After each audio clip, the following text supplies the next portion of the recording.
No,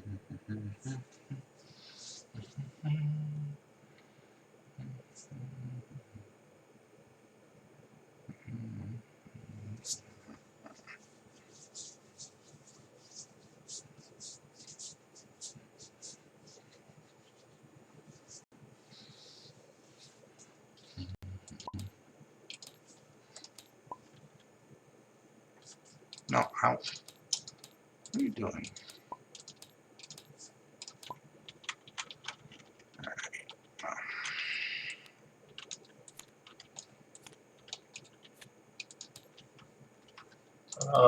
Let's see, what did I do?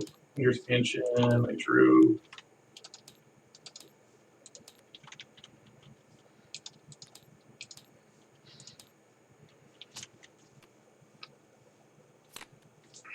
Yeah, you play him. You give him his 2 counters. And then you web kick. For 8. Web kicked. Okay, he's down to 6. Then Iron Fist punches. And he loses a token, and he does 3 damage. 1, 2, 3. And then you punch with these guys, and you win. And they both die. Bam. Done. For a good cause. I'll get punished for losing my 2 damage. What? Oh yeah, I'm glad we didn't get punished for you not Bands of Sidorak twice. For what? I missed something. I was saying I'm glad we didn't get punished for Tim's misplay. Misplay. Earlier he played, he set up his turn to play this Magic Blast instead of playing this card a second time. And this Magic Blast, the enemy was already stunned and confused, so the only thing he could hope for was drawing energy to get that extra 2 damage to do 7, Gotcha. which would have been guaranteed by playing this. It technically cost 1 more. It would have cost 1 more resource to do it that way, yes. Gotcha.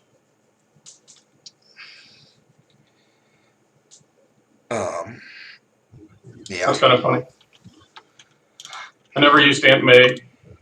Never. You took 2 damage the entire game. 2 actual damage. 2 actual damage. I took a lot more. Oh, that was good. I definitely want that other card. Forget the name of it, but yes. Unflappable. Yeah, Unflappable. Yeah. Definitely good for this build. It's a strong build for sure. At least against this guy. Protection Spider-Man's great. Unfortunately, we can only do Protection Spider-Man for 1 of the 3 rounds, but this seems like a good one to do it for. It's pretty fun. I enjoyed playing it. Well, I mean, the critical part of the protection itself on Spider-Man is the armored vest anyway, which he can still get from another person. He just loses out on energy barriers pretty much, right? You're right. You are correct. Yeah, that is true. Because most of the other protection cards he's actually playing is just a pile of allies, right? Yeah, and you're just trying to value out power protection in order to play those. Yeah, which he doesn't have to be built. I mean, someone else can be playing those. Exactly this way. But we did feel light on thwarting, but I think that was just some bad luck from your astral projections being low. Yeah, those were at the end. Technically, the cloak was late too, which is a potential to thwart some of the time when I can't spend out a double cast. Yeah, I definitely felt like I got my acceleration out faster than you were able to this time. I had my acceleration. Because I got Sorcerer Supreme like first turn. I guess you got it very early. I think it was first. No, you got Sanctum first turn, I think, maybe. You did get Sanctum first turn for sure. I think you might have gotten the Sorcerer Supreme first turn as well, but you definitely got it early. Okay. Yeah, I think I did. It was second turn at the latest, but I'm pretty sure it was first because I forget. I think didn't play Wong first turn. Sanctum was Because of the definitely card net draw? negative, though, right? It only drew you 1 card and cost you 2. Yes. Did you get much out of Yarnbjorn? Which isn't I surprising. Yeah, wasn't I mean- watching. So at the end there, I used it twice, and then on my final Okay. turn for 4 damage, and I think I used it with Gamma Slam too, I believe. Okay. So I think I got 6 damage out of it. I know you got combat training early on. Yeah, that was like round 1, so I was hitting for so that paid off.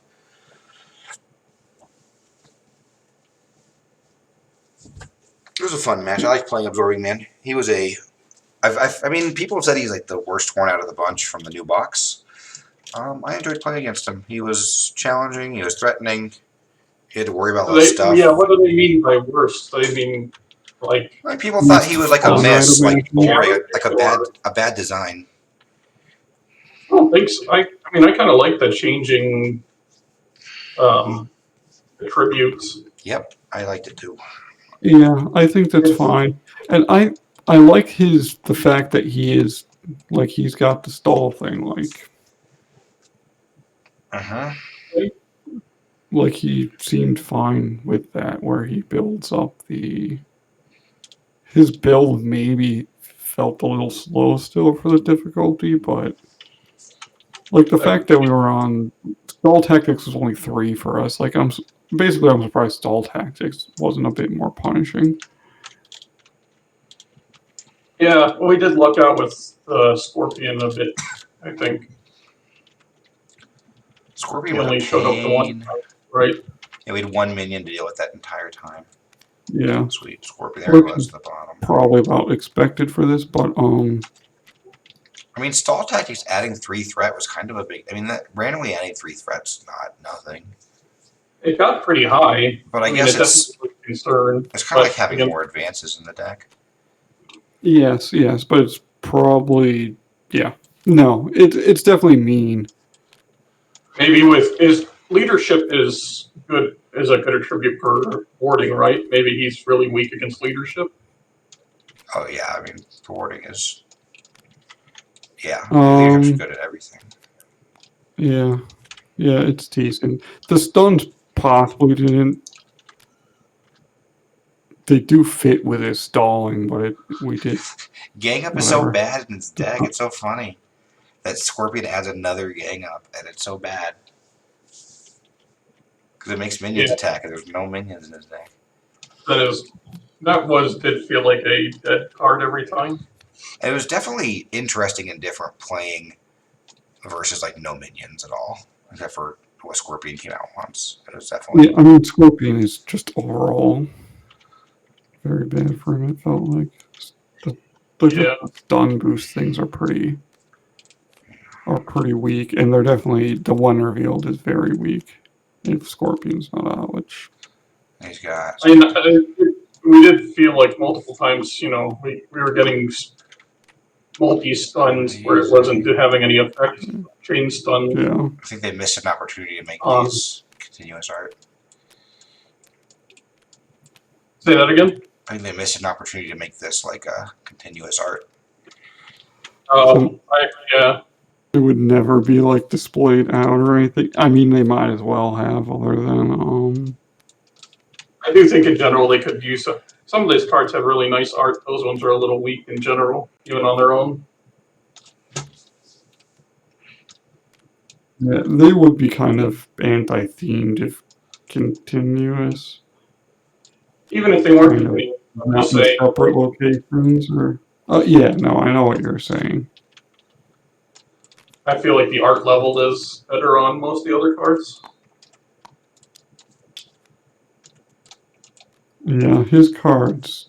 It might tiny bit be because of the scans, but the whole snow thing to begin with makes his card art feel very bland, or he has very dull colors Yeah, in general. snow is in his art. difficult to make work. Yeah, I think Steel Kit could be a little cooler looking too, maybe. Brighter colors, like you said, or something. Yeah, I mean that's probably like the original Comic. from something. Yeah. Yeah, probably.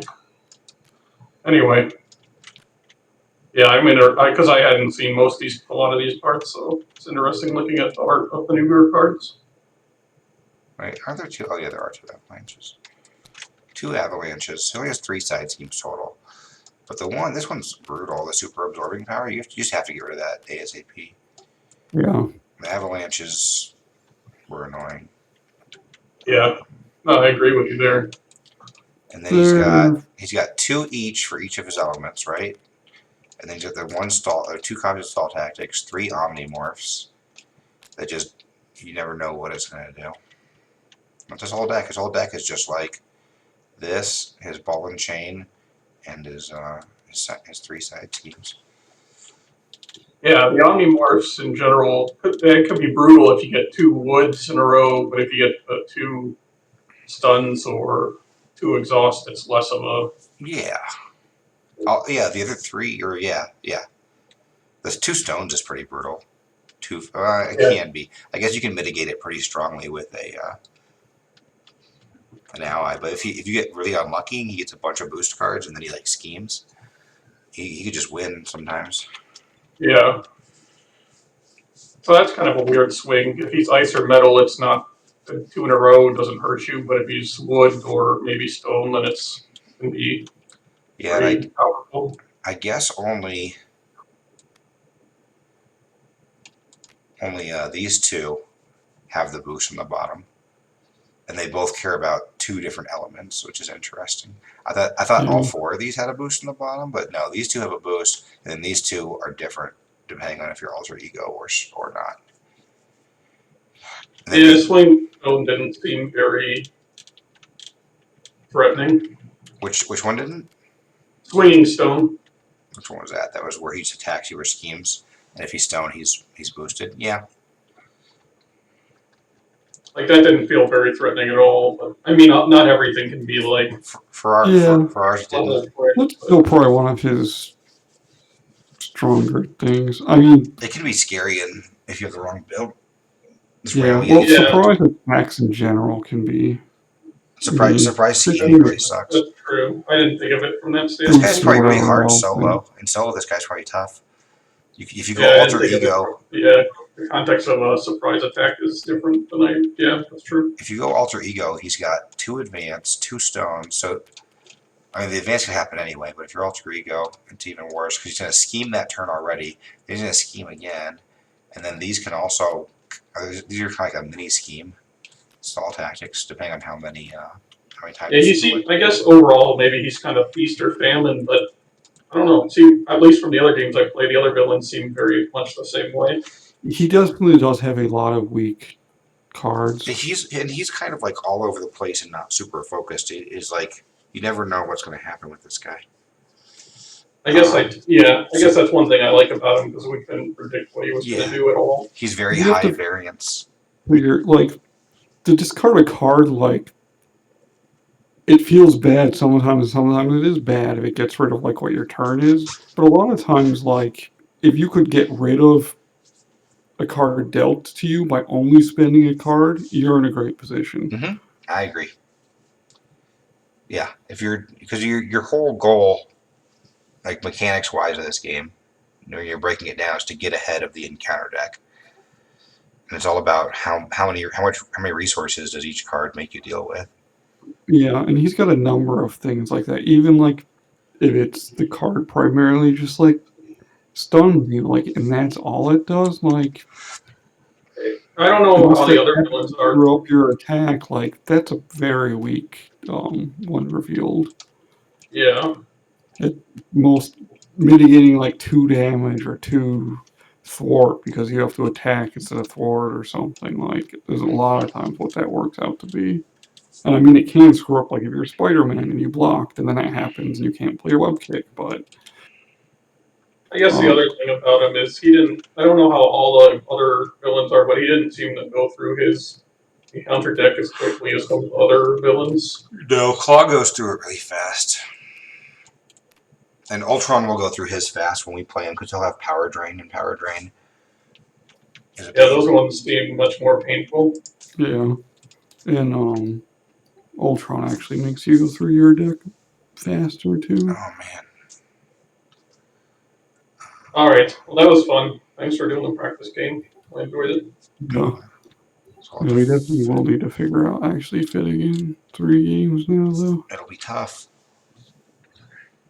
Yeah. Oh, I should Just- stop streaming.